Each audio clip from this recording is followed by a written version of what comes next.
My name is Mark Bergerine. I'm a photographer and filmmaker, and I do gear reviews as well as other content here on YouTube. And I think you're gonna be interested to hear what I think about this lens and how I've been using it lately.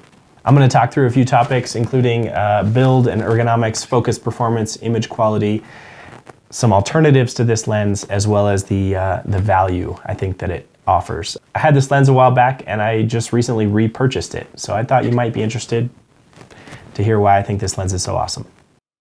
So this lens came out in 2015. That was pretty early on in the Sony A7 series full frame mirrorless cameras. But this is a pretty awesome lens, and because it's been around for so long, it's quite affordable. I picked this up on eBay for like 180 bucks. They're going somewhere between that and 200 and something as used lenses. I think new, Sony is still selling this for around 450 bucks, but definitely you can pick up a cheaper copy on eBay.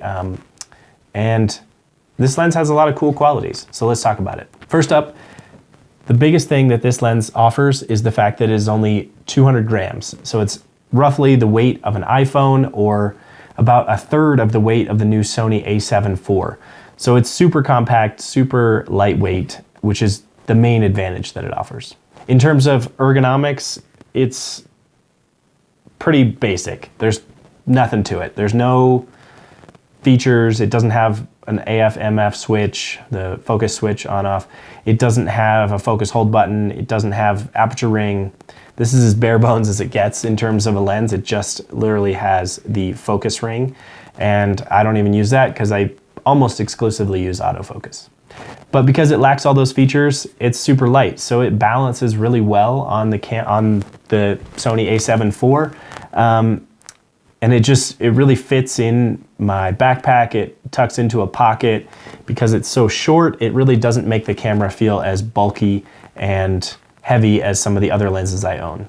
So I love to take this lens, when I'm out on a trip and I just want to bring one camera, one lens, if I'm going hiking or any other outdoor activity. This is like a super compact lens that I can just grab, throw on the camera, and it's useful for a variety of subjects. You can, it's wide enough to shoot a landscape photo at 28mm, but it's not so wide that it creates a bunch of distortion. So it's kind of a nice mid-range focal length. In terms of focus performance, you might be wondering, if it's an older lens, if it still focuses well, and I found yes. Regardless of where I put my focus point in the frame, it acts and focuses just as well as any of the other lenses that I own. I don't feel like you're making any sacrifices when it comes to focus. It does not have, as I mentioned, an autofocus manual focus switch, which is kind of nice if you're shooting video or you just want to lock your focus for like a time lapse or anything like that. So you can always do that in the camera, but it's nice to just have that on here. But benefit is lighter weight. I've also found that some of the older lenses with Sony have not quite silent focus performance, so you'll get a little bit of noise, which can be annoying if you're trying to shoot video. But this camera this lens I found to be quite silent. You don't really hear it unless you hold it up to your ear. You can kind of hear those focus motors going. But in terms of video, it's not going to cause any problems. So most importantly, with a lens, you might be thinking image quality and what are you sacrificing with a less expensive or older lens? And this lens is pretty awesome for an f2 prime at, you can get them used for 200 bucks. This quality is going to be excellent. Is it the best lens that Sony has ever made? No. It does have a little bit of softness in the edges of the frame. It's not as sharp as the 16-35 zoom that I use. So in terms of shooting at low apertures, you're gonna get some loss of sharpness around the edges. It does get a little sharper if you up the aperture to, f4 or f5.6, tends to sharpen up a little bit, but it's just not quite as sharp. I would argue that it's completely adequate though. I love the images that it creates, and often when you're shooting with a prime lens and you're getting that low aperture capability, the fun thing to do is to utilize that. So you're not as concerned about sharpness in the edge of the frame anyway. And in the middle of the frame where your subject usually is, it's gonna be really sharp. Another thing you might notice is a little tiny bit of color fringing with this lens based on the design.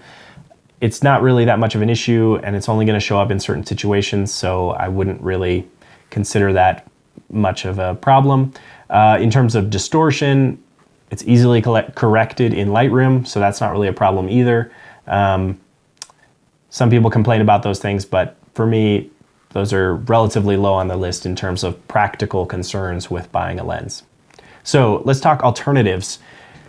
This lens is quite affordable. So when you look at alternatives, you're definitely going to be stepping up in price, or I would say taking a drop in quality. There are some, so the 28mm focal length is relatively versatile, and some people prefer 28 to 35mm, but they're both pretty close, so I'm just going to kind of categorize the alternatives in that 28 to 35mm focal range. If you want specifically a 28mm, one of the alternatives, there's not many, but one alternative is the Sigma Art 28mm f1.4. It's one of the older art lenses where they basically just extended the mount of a DSLR lens to make it compatible with mirrorless, and it's really heavy, it's bulky, and it's expensive. In terms of 35mm, this lens is a great option, the 35mm f1.8 from Sony. It's going to be quite a bit more expensive. I think this lens runs new, maybe $800 or so. There's also a bunch of other 35mm lenses from Sony that are going to be more expensive, like the new 35mm f1.4. There's an older 35mm f1.4. And then you can get into the alternatives from Samyang, and Samyang makes a 35mm f1.8, which is basically, I think, a knockoff of this lens. And that's around $330, so that could be a good alternative if you're okay with going up to a 35mm focal length. But overall, as far as alternatives, I think this lens, this 28mm f2, is going to be your best bet because it's so inexpensive and it really has good quality for the price.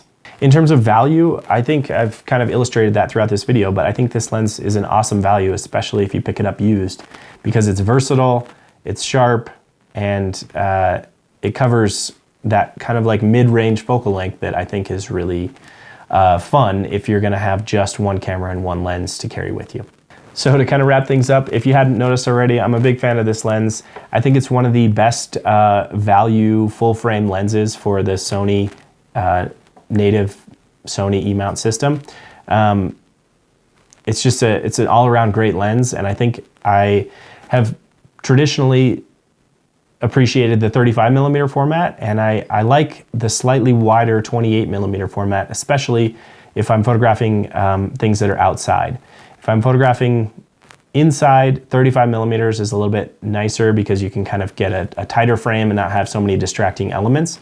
But outside, you're often wanting to incorporate more of the scene, and so 28mm feels a little more natural for me. So if you're in the market for a new full frame lens for your Sony camera, I definitely recommend checking this one out. Thanks so much for watching. If you have any questions, hit me up in the comments below and I'll be happy to help. Have a great day.